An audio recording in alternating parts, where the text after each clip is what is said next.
Yep. Why don't we get started? So I'm Tavio Akimescu. This is Implementation Science for Innovation and Discovery series.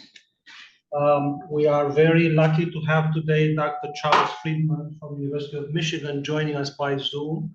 And he will be presenting about why learning health systems will outperform other approaches to improve health at scale.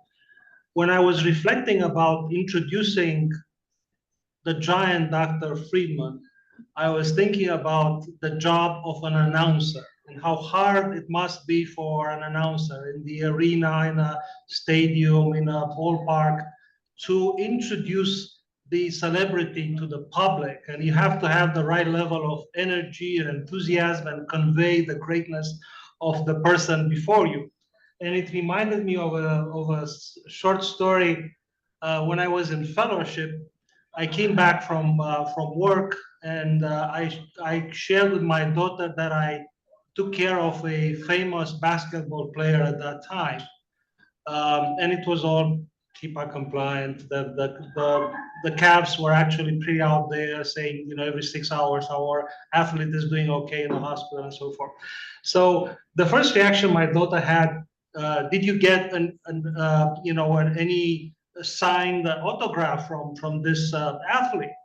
And my first reaction was, and I think she's right about it, it was very arrogant. Why didn't he ask me for an autograph? Because I was the one taking care of him. But the point is that sometimes we forget that societally we don't honor greatness as much as we should be doing in the academia. And today, as I said, we're very lucky to have Dr. Friedman, who has been an innovator in the field. So as I mentioned, he is from the University of Michigan, is the Josiah Macy Jr. Professor of Medical Education there, professor and founding chair of the Department of Learning Health Systems in the medical school at Michigan, and also professor of information and public health in different schools there. Dr. Friedman got his bachelor and master's at MIT with a field of study in physics, and then his PhD at the University of North Carolina in education. And then he went on to take some advanced studies at Stanford University in medical informatics.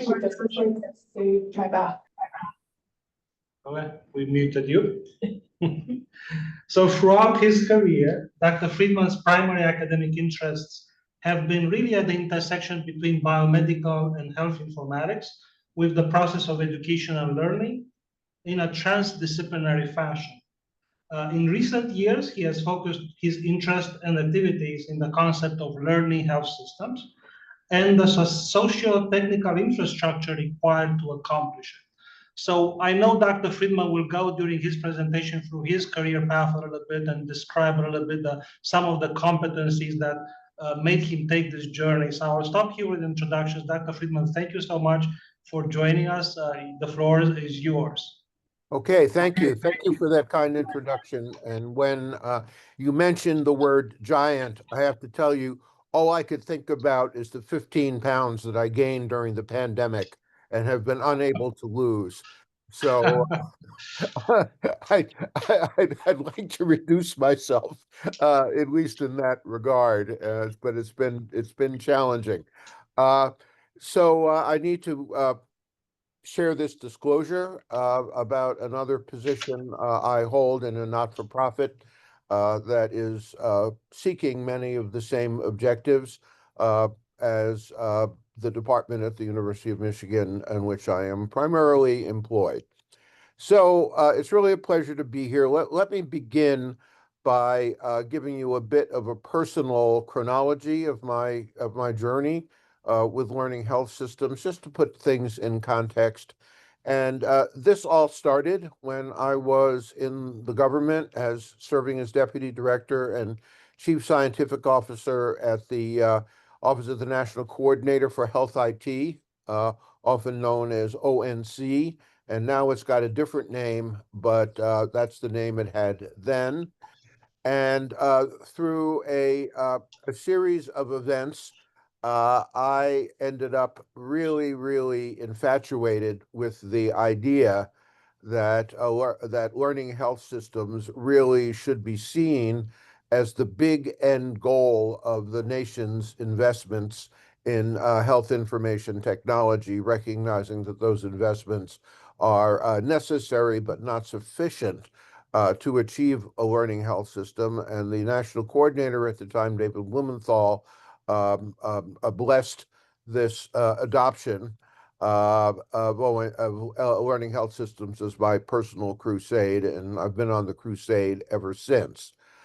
In 2011, this took me to the University of Michigan, where I did a number of things that would have been difficult to do inside the government for a lot of reasons, including convening a series of meetings and workshops that occurred in 2012 and 2013 that articulated core values underlying a national scale learning health system, and another workshop that gave rise to an appreciation of the science of learning health systems. What are the scientific problems that would need to be addressed to achieve high functioning learning health systems?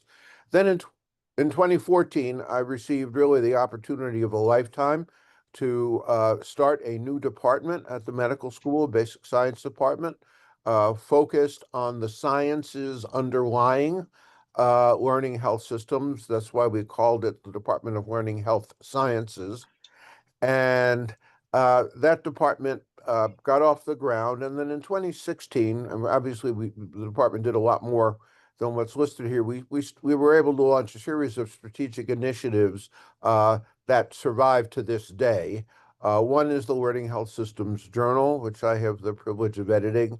Another is a graduate program based in the department, master's and PhD program in health infrastructures and learning systems. Another, and I'll come back to many of these, is a so-called collaboratory to serve as a commons within the university around issues relating to learning health systems. And the last is a now global movement focused on the concept of computable biomedical knowledge that I will be talking about briefly. So in terms of the substance of this presentation, I'll touch on 5 points, culminating with the point that relates to the title, a rather brash but I hope convincing assertion that learning health systems really are the best pathway we have to achieve health and healthcare improvement at scale. So we're going to start with visions of what learning health systems are, what makes them distinctive. I'll take a little bit of a detour around the importance of computable knowledge, a bit of an informatics slant to the presentation. Then I'll talk about learning health systems growth and diversification over 18 years since the idea was first advanced. And then finally, the potential to outperform other approaches. So that's the plan for this presentation. I'll begin with a short definition. You can read many longer definitions if you want. I kind of like this one in part because it's short. And it basically says that a health system at any level of scale is very important to this idea, becomes a learning health system by achieving the ability to improve health by marrying discovery to implementation. And I really want to emphasize this notion of marriage of discovery to implementation as the more I think about it, the key idea that makes learning health systems the concept that it is. I'll point to and acknowledge the work of what was then the Institute of Medicine in 2007, when they first advanced the idea of the learning health system, or as they called it at the time, the learning health care system. And since that time, they've published a series of excellent books and monographs. Of course, they're now called the National Academy of Medicine. And then on the right, you see the journal, very creatively entitled Learning Health Systems, now in its 9th year of publication. And I guess I can say, without being too self-promoting, that if you want to read the latest and greatest about learning health systems, you'll find it in this journal. So let's begin thinking about what a learning health system is from a couple of different perspectives.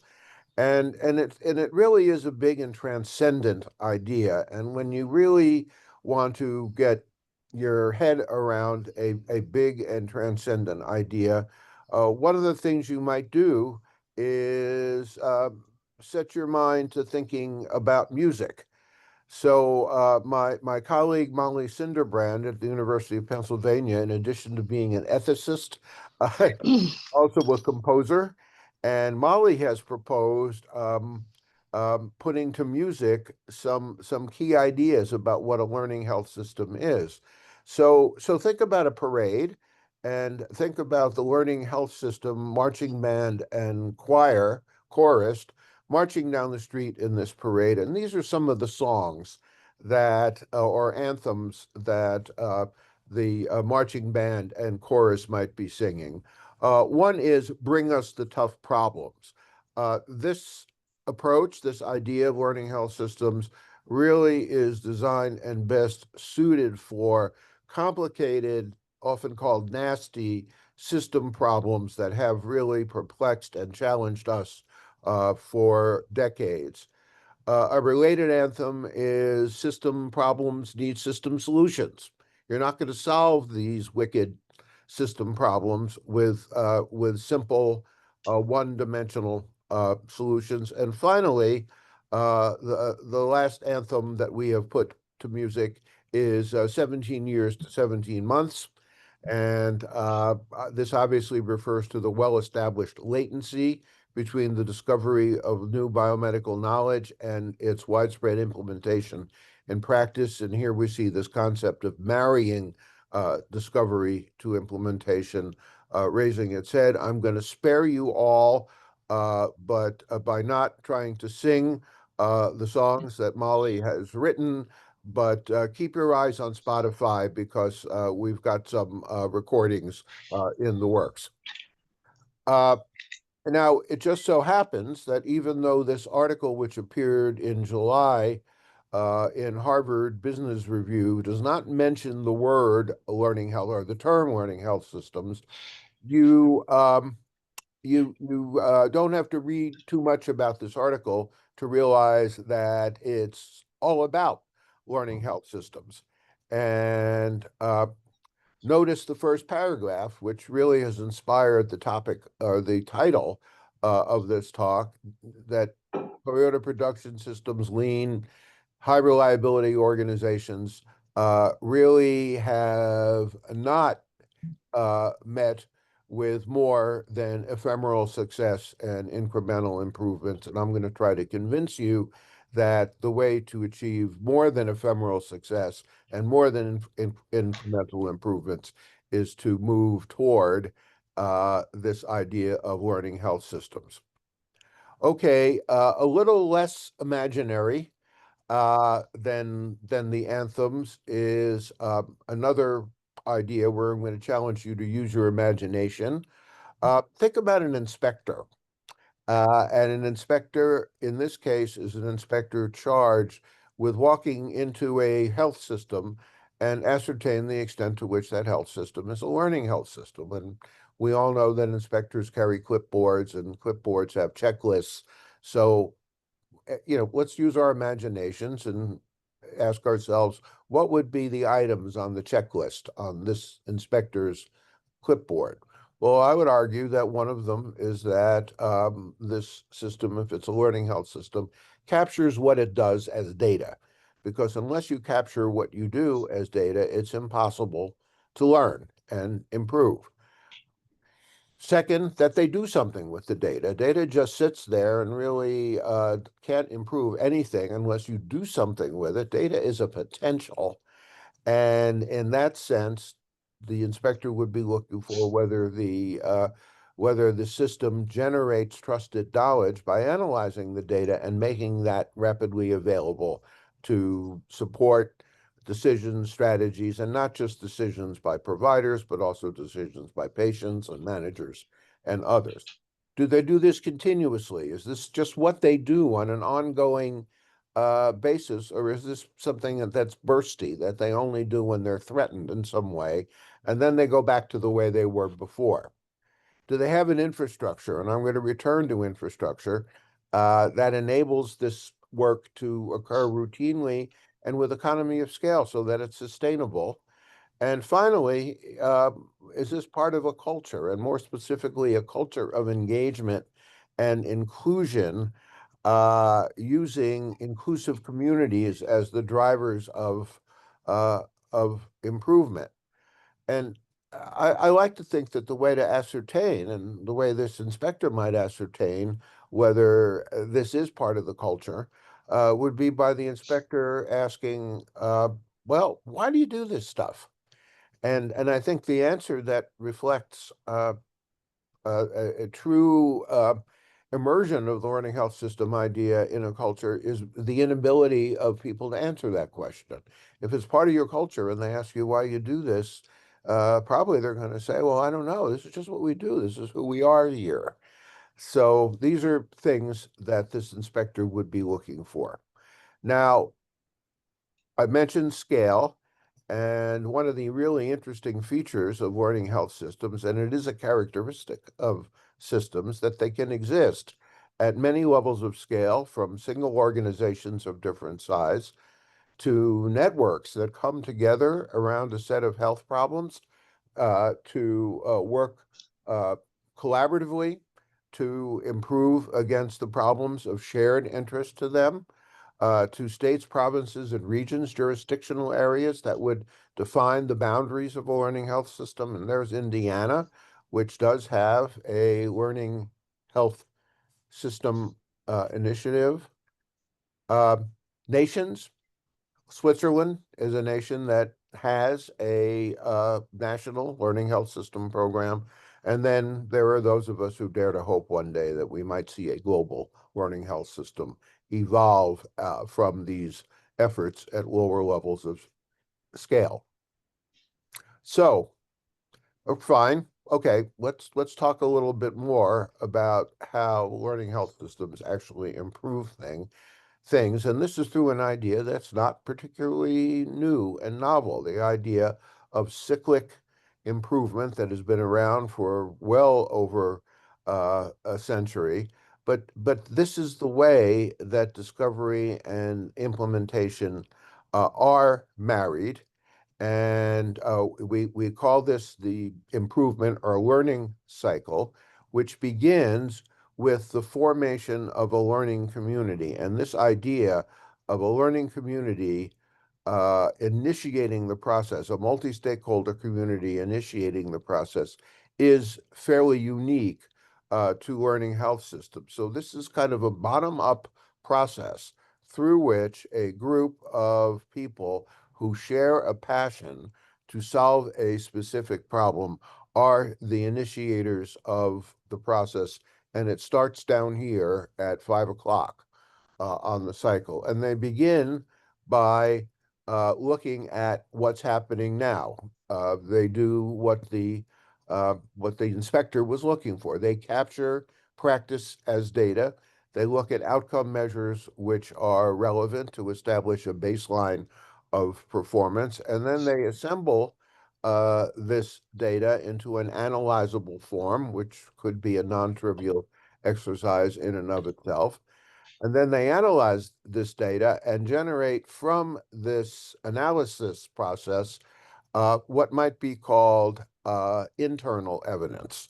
This is evidence related to the data that they capture around the practice in the environment that they're studying. So this is internal. Then they recognize that, and this is all being directed by this learning community, and they recognize that any problem important enough to evoke passion will probably have been almost certainly been studied elsewhere, and the results of those studies would be in the literature. So that's external evidence. And what happens here at the top is very, very important. It's the merger of the internally grounded evidence and the external evidence from the general literature, which brings the community together to interpret these results, interpret this conjoined evidence, and from that, design a set of interventions. This continuity here at the top reflects that marriage of discovery to implementation. They don't just publish this. They have a sacred obligation to do something. They share this sacred obligation to do something with what was discovered and fused with external evidence. So they design one or more interventions dedicated to seek improvement. They take action implementing these interventions. This action changes the system. There's new practice, there's new data, there are new results, and these new results, very often will indicate some significant progress and relate the progress that was made to the actions that were taken. And this new data fuels the second iteration of the cycle, and so on around and around. Now, just to give you an example of work we've been doing in Michigan, actually for many years now, is focused on the problem, and it is a truly wicked problem of cardiac arrests that occur out of the hospital, for which there is around a 10% survival rate.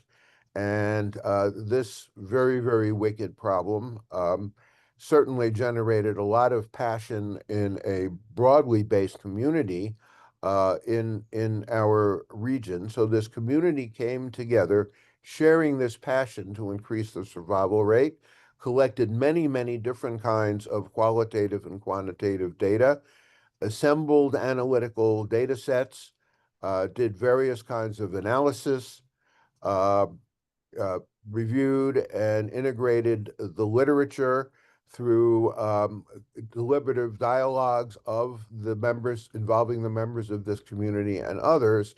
And lo and behold, something very interesting happened. An idea that no one had thought of before uh, originated out of members of the learning community who were first responders, notably fire and police personnel, one of whom said, we have fire-safe homes. Why don't we think about heart-safe homes? Preparing homes for the eventuality that someone might have a cardiac arrest in that home, because 72% of them occur at home. And what this generated was a Heart Safe Home initiative to have households develop plans for what they will do if a cardiac arrest occurs in the home. And it turns out the plan that could be very effective is not very complicated. And the action that we're involved in now is implementing this Heart Safe Home initiative, initially in a 2-county area.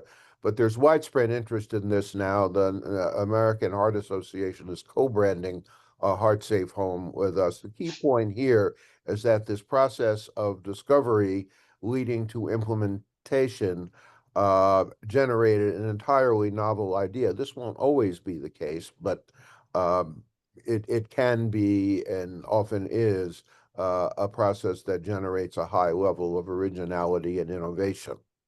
So closing this first part of the talk, it's very important to emphasize that better health, if you are truly subscribed to the idea of learning health systems, requires this marriage of discovery and implementation. You can think of the cycle as the wedding ring, and not this, which of course is what many of us, myself included, were trained to do.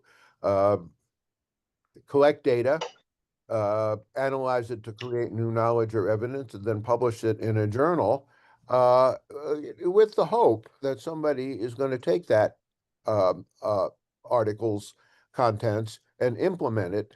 But that's not my job. My job is to go back and collect some new data, publish that, analyze that, and publish that in a journal, and so on and so forth.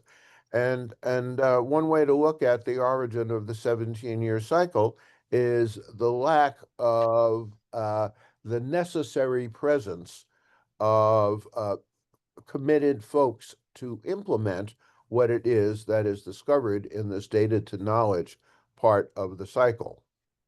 Now, another thing that we don't want to see in a high functioning learning health system is what's called an interrupted cycle. And we do see this at many of our institutions where the goal of systematic improvement through this kind of cyclical activity is very much what they have in mind.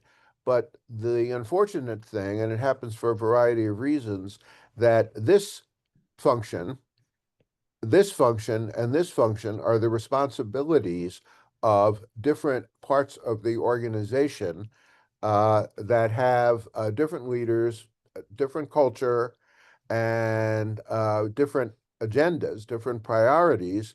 And this requires a handoff if the cycle is going to continue across the three gaps that result. And too often, this doesn't happen. So we'll talk in a moment about learning health systems and how they address this problem.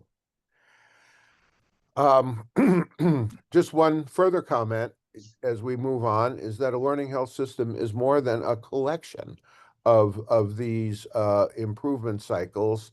A mature learning health system is a pervasive cultural phenomenon. And here you see a picture of our health system base in Ann Arbor. It is on a pathway to become a learning health system, but it's a long journey to achieve a fully mature learning health system, recognizing that it involves culture change, which is necessarily slow.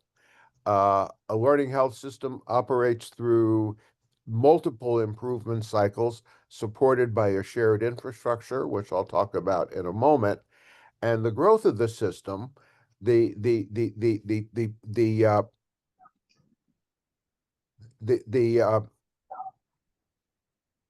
infiltration, call it, of this changed culture into the organization occurs through a different kind of cycle, which is one where improvement cycles, culture, and infrastructure mutually reinforce each other. So what's different about this? I'm just going to keep my time here. Okay, so what's different about this? Well, there are three things that are different about this, and I'll go through them one by one. The first is that when these improvement cycles are being executed, that learning community is agnostic about what the ultimate intervention is going to be. Certainly people have hunches and ideas, but they kind of turn those off and say, okay, we're co-creating, we're co-discovering this, and this means that this process has to start here at 5 o'clock, beginning with the collection of data about what's happening now. Too often, very well-intentioned efforts start at 12 o'clock because somebody in authority knows or thinks they know what the best thing to do is, and that authority charges the community to pursue a particular implementation, and this is not a formula for the best outcome, because the implementation is too often not based on local evidence. It may be based entirely on external evidence, which may not apply to the local circumstances. A second unique feature is what we call continuity. The community that discovers is also the community that implements. In other words, that same community follows the whole cycle around. And this is particularly important because when the process gets to the top here and moves from the discovery side to the implementation side, this community which together discovered this internal evidence, is going to be committed to implementing what they discovered. This circle won't be broken here, as is often the case when in many organizations where, as I said, they might be different organizations and different kinds of people, program analysts, health services researchers, and change implementers, just to put labels on folks that might be working in these different organizations that have different cultures, different priorities, and very often with this kind of organization, it's very, very difficult to complete these cycles. Infrastructure. Well, as I said earlier, a learning health system can be seen as consisting of multiple improvement cycles ongoing at the same time. But if that's all you have, then every one of these cycles is a kind of tub on its own bottom. And this is not going to create a system. This is just going to create a set of cycles. So this leads us to think about infrastructure and to get your mind around this idea of infrastructure as it might apply to learning health systems. Think about a river. I know Milwaukee has a lake, but let's think about London. Let's think about a city that is bisected by a river, and you have to get 350,000 people a day across that river. And one way of doing it, analogous to each of these cycles being independent of the others and a tub on its own bottom, would be the fairly ludicrous idea of asking everybody to build their own rowboat and row themselves across. Of course, that's not what we do.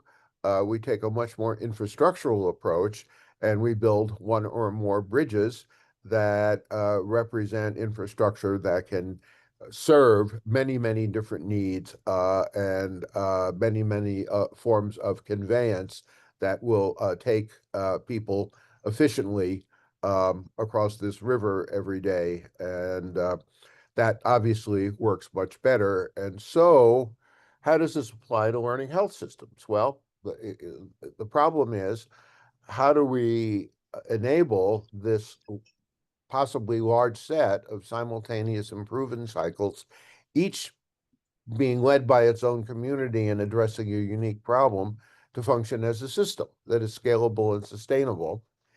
And what we do is illustrated diagrammatically here. And this is the idea that you put a platform underneath and supporting all of these simultaneous cycles. And this platform is a form of socio-technical infrastructure consisting of people, technology, process, and policies. And this infrastructure can share, can support all of these cycles, taking advantage of the fact that each of them is doing the same green to blue to red thing, even though some may be doing it faster and some may be doing it slower, and each might be addressing a different wicked health problem.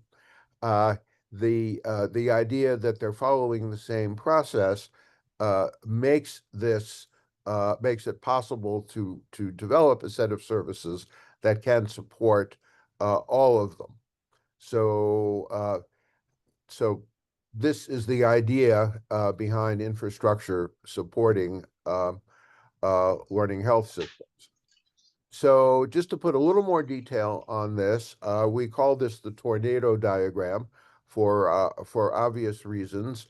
And if hypothetically you look down into the tornado, you will see that we can think of, and there's a paper on this that you can in the Learning Health System Journal that you can refer to for more detail, that we can think of this infrastructure as a set of 10 services, with each one of them arrayed alongside the part of the cycle that it primarily supports.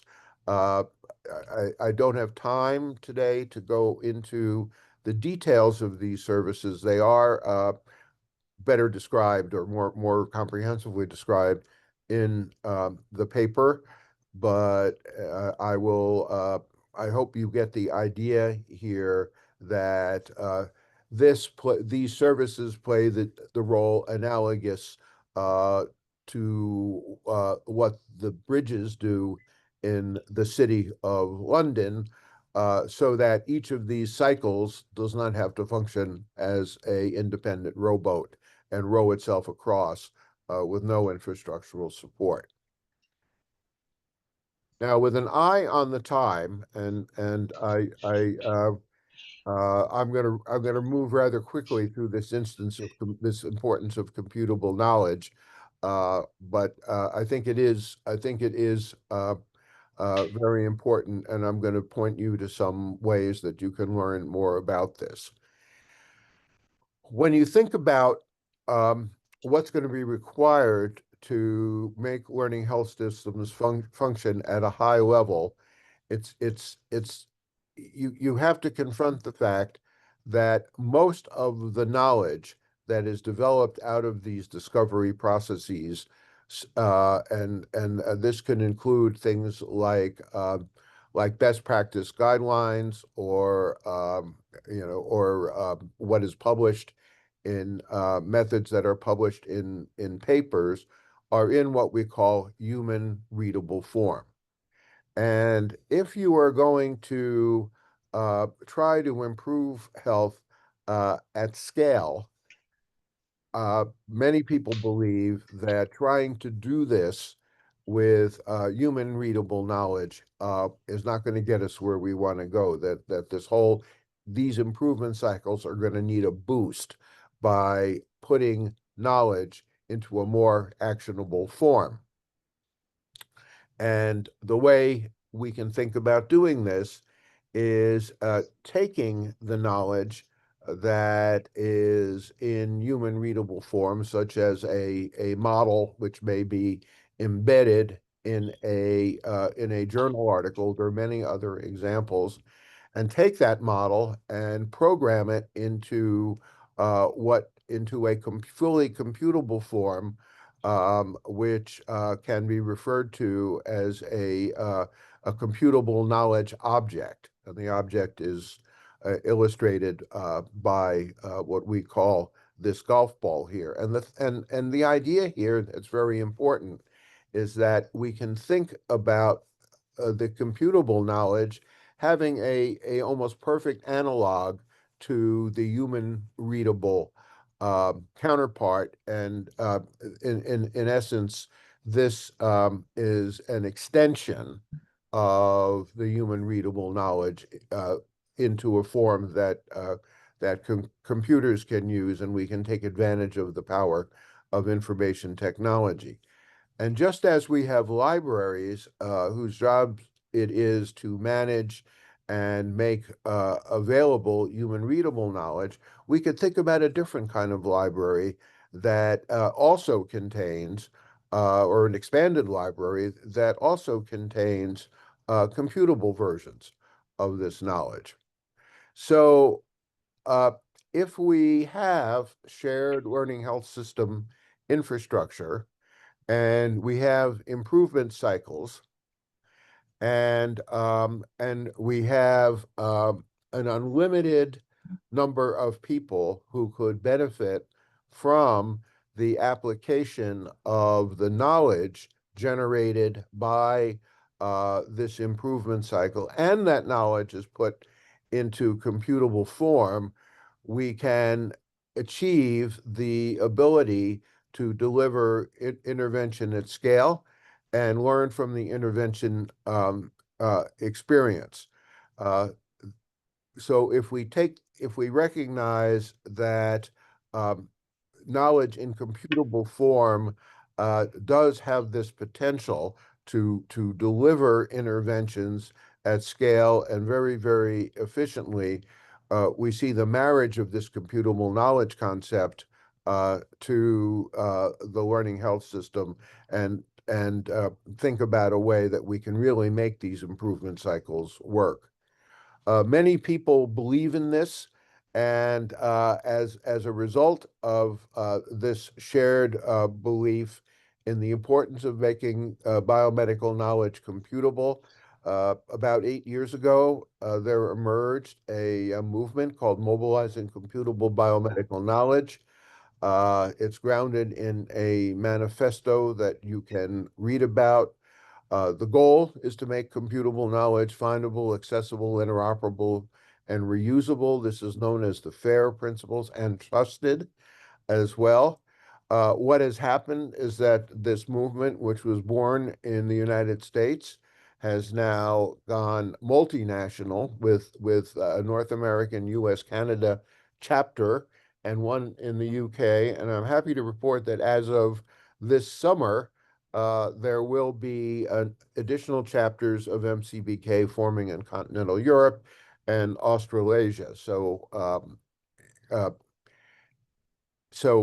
MCBK is important. And one final way to think about this is to think about computable knowledge as not only enabling the high level and efficient and scalable operation of the cycles, the improvement cycles I'm talking about, but also about enabling what might be called a second knowledge revolution.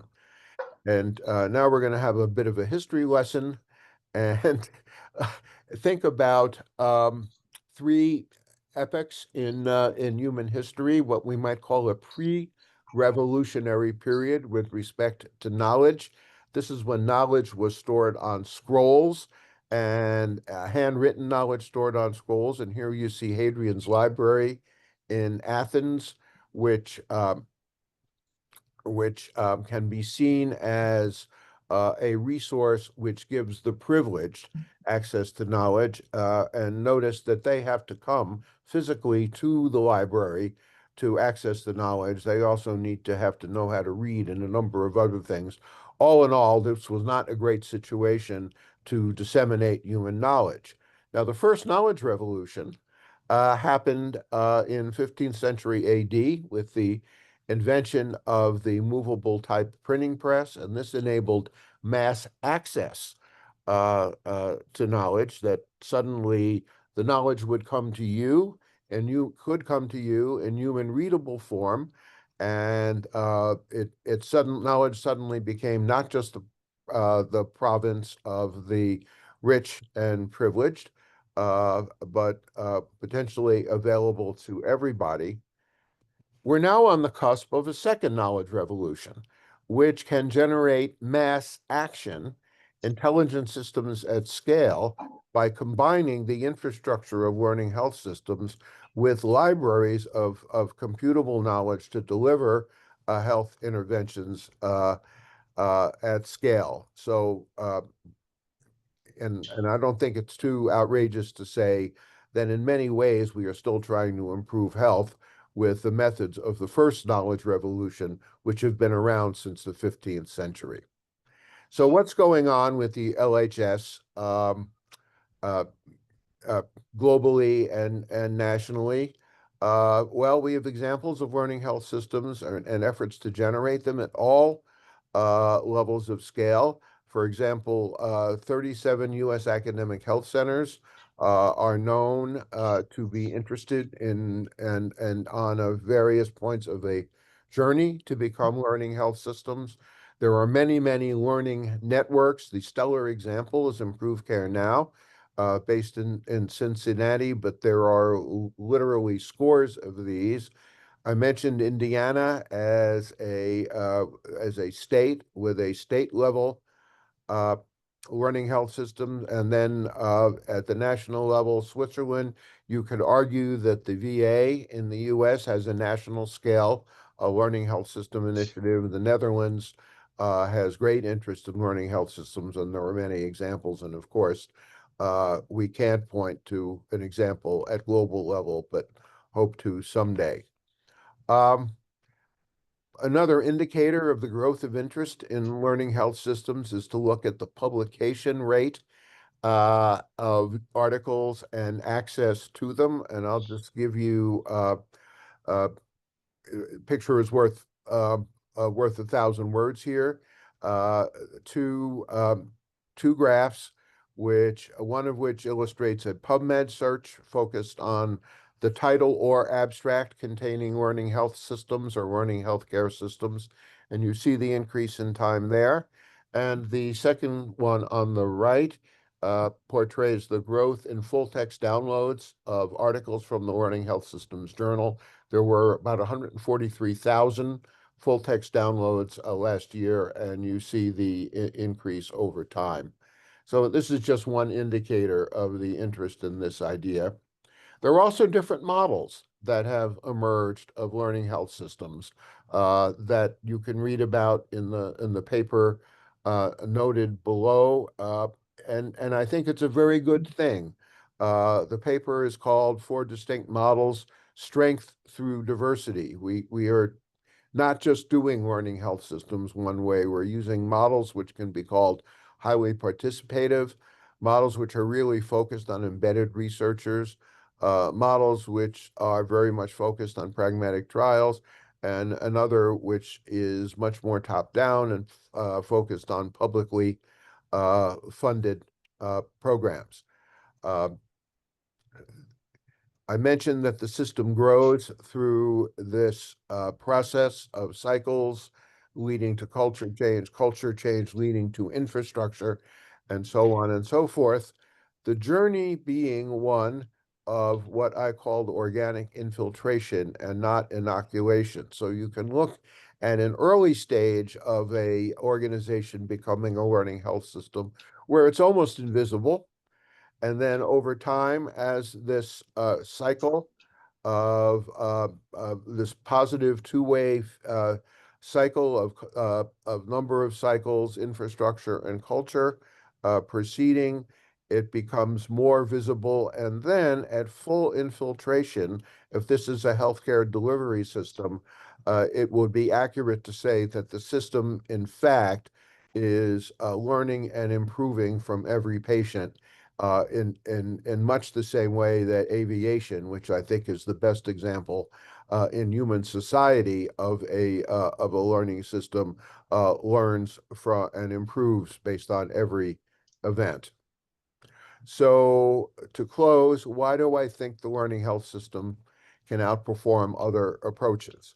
Well, one is that people are naturally drawn to imaginative ideas.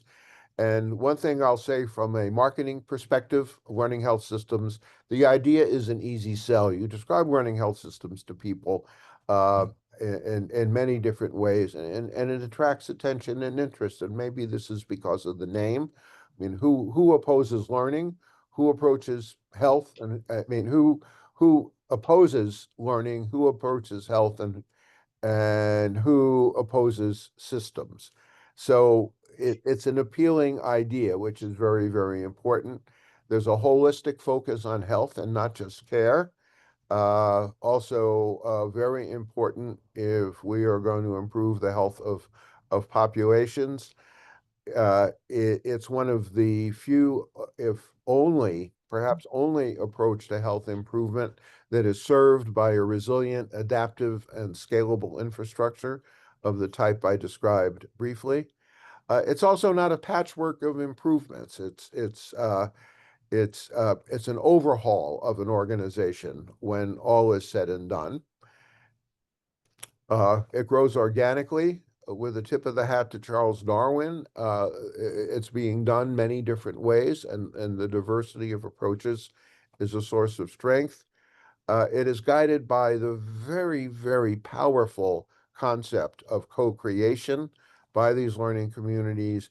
And finally, what is actually done to improve is driven not just by external evidence, not just by locally produced evidence, but by a thoughtful fusion of the two.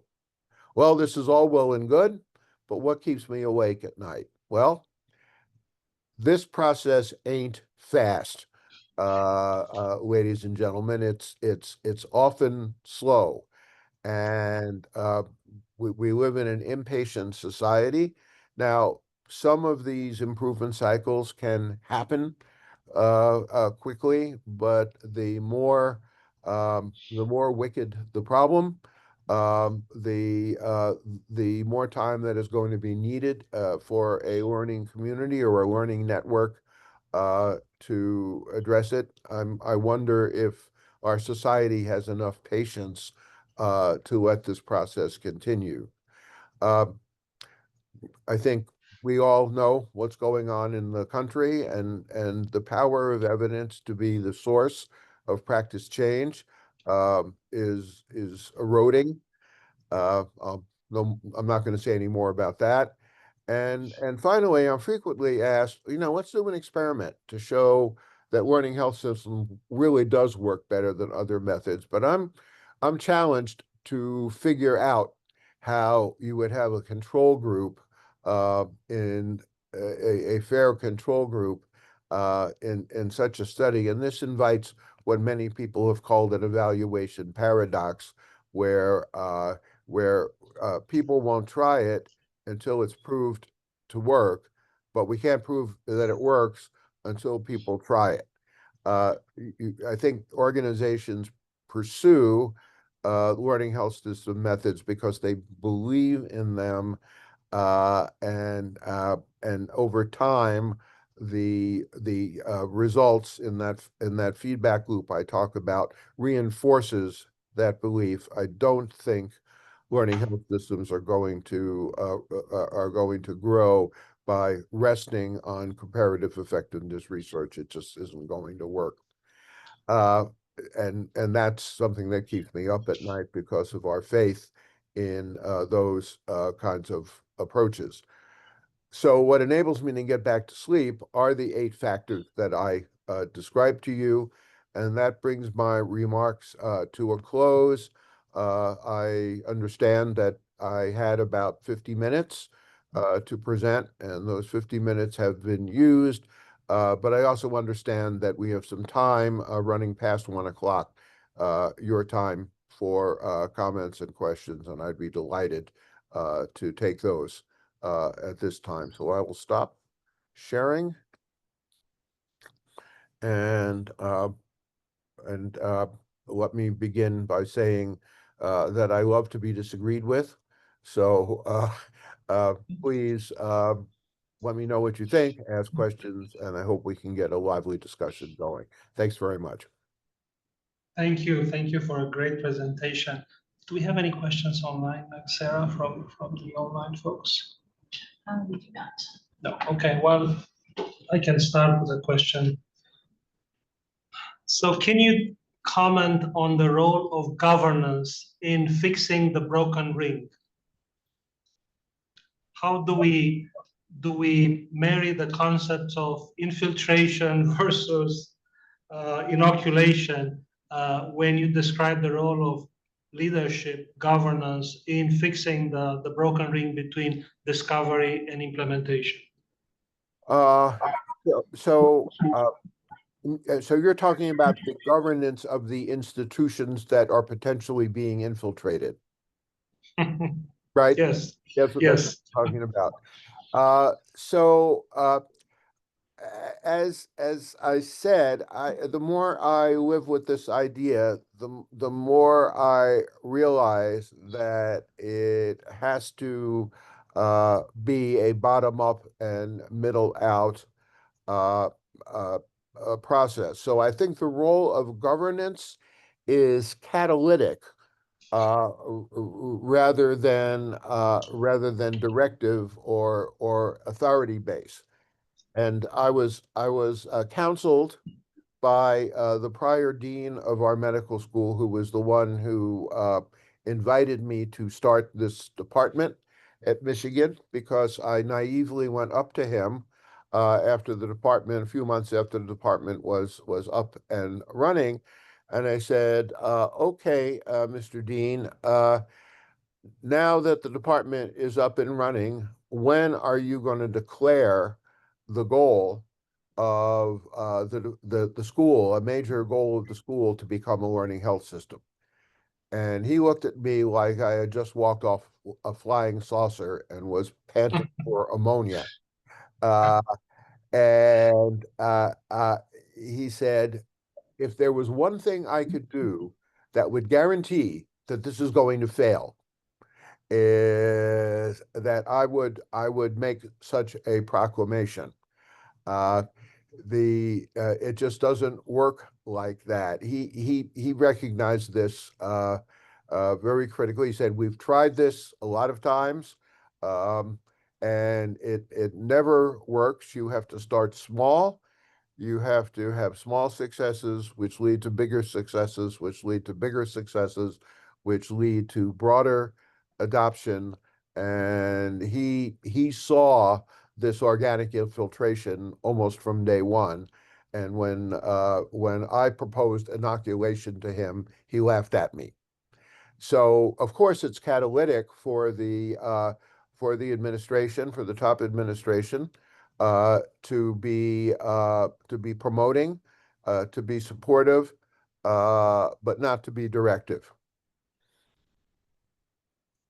Yeah, related to that, it reminds me of the story that the folks doing implementation science at NYU have had, in which one of the key catalysts of their success was involvement of the upper leadership, the upper management into the operations of the implementation center. They meet once a month, they discuss what are the hurdles, what are the problems, what are the solutions, how do they scale them up, how can they help. And you're absolutely right, it doesn't come from the top down, but it is with a lot of participation and bringing the cloud of the upper leadership into making that happen. And especially it's about the scaling up, right? Because we've seen how we moved from total quality management, top down, everybody has to do it, it failed miserably, to Lean Six Sigma, where you may have small teamlets that do continuous improvement, quality improvement, but it never gets scaled up, or it's never actually found the solutions that will apply for scaling up. So I think that medium where you can marry the impetus of the critical mass of folks doing the transformation from the inside with the participation of the leadership is key. I What are think your thoughts about how you differentiate academic learning health system versus non-academic learning health system? um, was that a question that somebody asked? I'm asking it, but I think it's somebody else. Then we have a couple questions. Yeah. Okay, we'll go to those after you answer that question. Okay. Where I'm part of that working group for implementation science and learning health systems, where we're now trying to assess different frameworks for academic learning health systems. But I was curious, what is your opinion about? Does it exist? Is it a separate? Does it have separate cycles or separate components? Uh, I don't make that distinction. I can't figure out what I can't figure out the benefit of making that distinction. Marrying discovery to implementation does not preclude publishing out of the discovery process. And if that's what one means by academic, our work on out of hospital cardiac arrest has resulted in a very large number of papers, some grants that have helped the process move forward. That's about as academic as it gets, but it's also done with the participation of this learning community, and everything is sort of integrated together. So I'm just not sure that's and I hope I'm not offending anybody by saying this. I'm just not sure that that's a constructive distinction, to be quite honest. I kind of do. I actually disagree. So only because they differ in where the learning is happening. So not defining the word learning in its respective context, I think is we would be remiss if we did not properly define it. And so this would be distinguishing between medical schools that are teaching their learning students who are learning about learning health systems versus a traditional academic institution, which is not a medical school, in which case we are one. So there are both of those opportunities. We can learn about learning health systems, but we can also test and implement and also look at our students and teach them how to work within learning health systems. So I think that there is a little room for distinction. Yeah, that's interesting. That's interesting. If you mean learning health systems situated in entities that have educational missions, distinguished from learning health systems in entities that do not have educational missions. Yeah, we could have there. I see your point. We could have an interesting discussion about that. But I believe everybody's learning, even in a non-academic quote unquote institution. You have health professionals and others who are engaged in lifelong learning. I don't know of an organization that delivers healthcare where people aren't, where the participants aren't learners. So I would not. What questions do you have? The first one is, what are your thoughts on quantum computing and how that may change how quickly these changes happen? ooh, okay. Well, I see Bill Hogan here, and he may have some comments about this. Hi, Bill. I am. Hey, Chuck, great to see you. Yeah, good to see you, Bill. I'm really very interested in quantum computing, and think it has enormous it has enormous potential. It takes something that scales linearly and causes it to scale exponentially, uh, and I think it may be the savior of AI. Because right now our widespread proliferation of data centers and the power required to make them work is headed toward burning up the planet, and I'm very concerned about that. So what I think about quantum computing in a nutshell is that it may be a way to realize the potential, the full potential of AI methods without burning up the planet. Uh, but we're looking at something that's decades away from realization. Bill, do you want to comment? No, I think that's a great answer, Chuck. I would just say that, yeah, my current understanding of the current state of the technology is that it's facing some very high barriers, and it's not emergent even, I would say.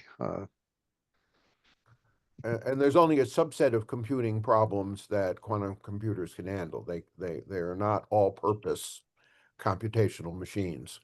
That too. You're not going to run Microsoft Word and write your next manuscript on it. Other questions? Yes, go ahead. I don't know if this is, I think this is a bit different, but I just wanted to make sure. Yeah. The next question. About the truth. Yes. What will the role of AI be for the continuous learning cycles with regard to speed, realizing implementation will always require adaptation and acceptance of clinicians? Yeah. So I didn't get into great depth on computable knowledge. Just sort of put it in there as a tickler. But when you think about AI models, they come out of the analytic process in computable form. And some of the models that come out in computable form are so abstract that like deep learning models, we don't really know what they do, and what they know and what they don't know. What we know is how well they work in most circumstances.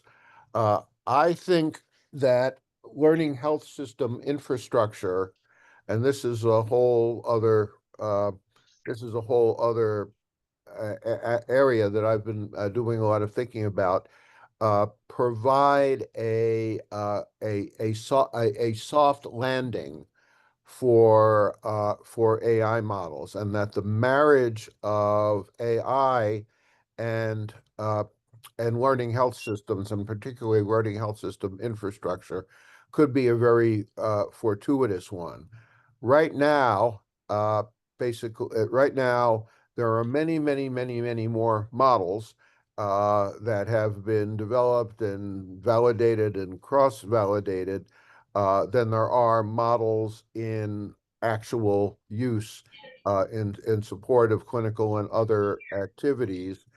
And I think the main reason for that is that really we don't have an infrastructure in place that that exist to hook these models up to, so to speak. And I can make an argument that the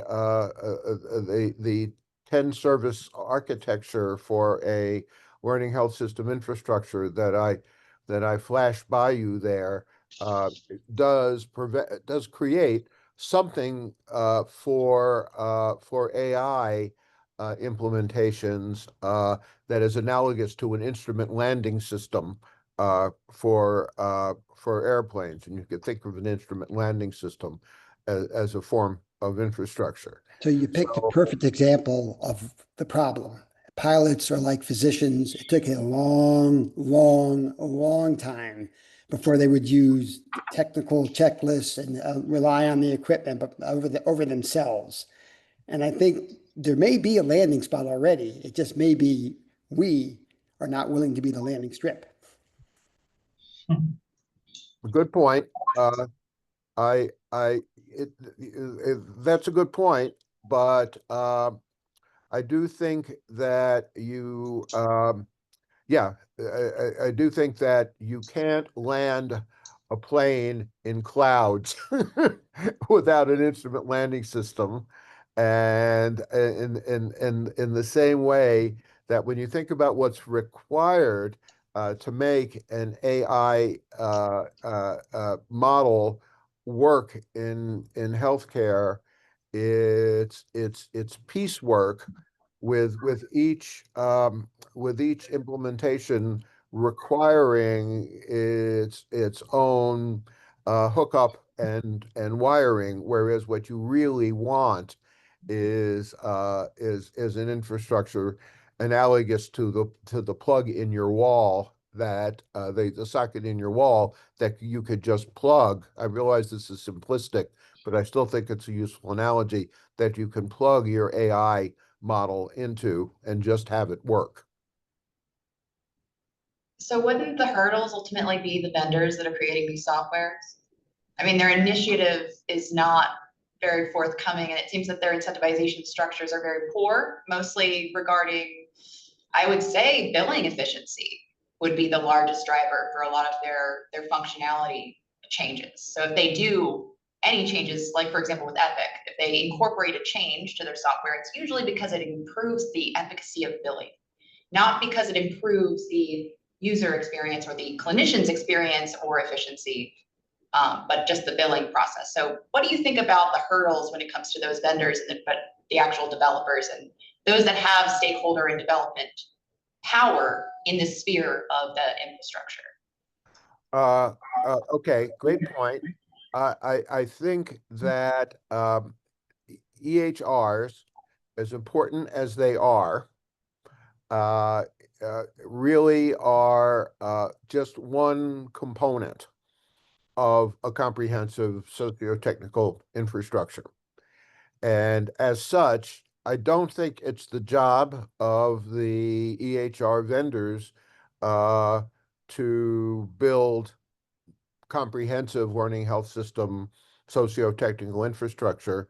I think it's their job to be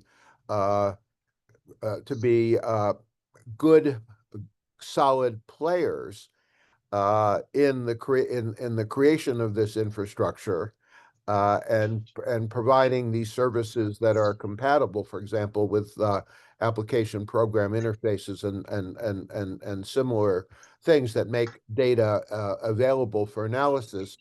But it's not their job to build out an infrastructure. It's the institution's job. to build down an infrastructure and put their EHR to work as one piece of it. So let's not expect too much of the vendors here. It's not their job. We did have a few more questions in the chat. Go ahead. Okay. Dr. Hogan checked earlier. The infrastructural components do seem to require top level commitment to build. So there's a bit of a catch-22 there. A lot of inefficient on the bottom proofs of concepts to get the attention of higher ups to invest in the infrastructure. Well, there's kind of that paradox. There's kind of that paradox I was talking about, show us, show us that this is going to work and then we'll do it. The evaluation paradox that you mentioned, it sounds like Nancy Pelosi's famous statement. You have to vote for the bill so that you can see what's in the bill. Right. So the way I suggest breaking this paradox is by taking an inventory of what you already have in place.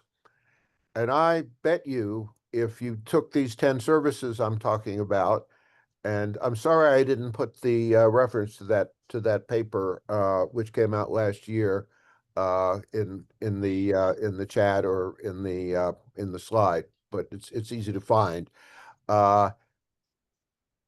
If you basically said, let's take an inventory of these services that we already have, I think most mature academic health centers have a lot of this already in place, but they don't think about it working together as a comprehensive infrastructure. So I think if you took those 10 services and at the Medical College of Wisconsin and took an inventory, I think you'd be very pleasantly surprised that you have a lot of the makings of the infrastructure already in place, and the work that needs to be done might be filling in a couple of things, but more importantly, thinking about these elements as something that just needs to be, and I say just, realizing it's not simple, be made into a cohesive whole that can support these complete cycles. So for a lot of reasons that have nothing to do directly with learning health systems, a lot of this infrastructure has just gotten built over the years for a variety of purposes. I'm afraid I'm going to have to depart. Was there one more question? There was. So if you have time, otherwise we do respect it. It is 1:15. Yeah, let's do one more question. Okay, great. The last question is, could you speak to the tornado cycles where we're using data to continue the cycle, but the implementation and learning from it may not be successful, such as the implementation does not yield expected results? From your experiences and insights, what contributes to the stickiness in the organizations that propels these cycles? Okay, so that's a great point. I mean, what if it doesn't work? And then the Pollyanna answer is, you've gotten through that first cycle, it didn't work, but you have data to do it better next time. And the somewhat more pessimistic person says, well, what if that's such a downer that nobody wants to go on? And I think that's the spirit. I think that's the spirit of the question. I don't have a good answer for that, except to come back to this concept of passion as the fuel of the learning health system, and passion to solve this problem. One would like to think, and I have to say, I haven't directly had this experience where the initial cycle was a flop. But I would like to think that the passion in the community that I learned about primarily from people like Peter Margolis in Cincinnati, who runs a lot of these learning networks, is going to produce enough momentum to get over what might be what might be otherwise very, very disappointing or even demoralizing. The Pollyanna would say, well, gee, we learned what didn't work. How can we study the failure itself to understand? Let that new data about the failure be what drives further improvement. This is what aviation does all the time when they analyze an accident, with the goal of being sure that that accident never happens again. So I think it's a very realistic and well placed question. Well, thank you so much. This was great, Chuck. And ladies and gentlemen, we gave you Chuck Friedman. Thank you. Thank you so much. Okay, it's been a pleasure. You all have my email address, and you all can have my. I think everybody's going to get my slides, and Yes. that is my email address on it. And if you have any further questions or opportunities to disagree with me, which I will cherish, don't hesitate to get in touch. Thanks very much. Thank you. Thank you. Have a good day. And anybody that's still on the line, I think everyone's probably signing off, but you'll get an email from me anyway. I dropped the link for our next month's session if you want to sign up for that. It's our second Wednesday. So it's coming up a little sooner on June 11th, and there's the link for you in the chat. Thanks, Sarah and Tommy. Thank you. Thank you. Nice seeing you, Jonathan.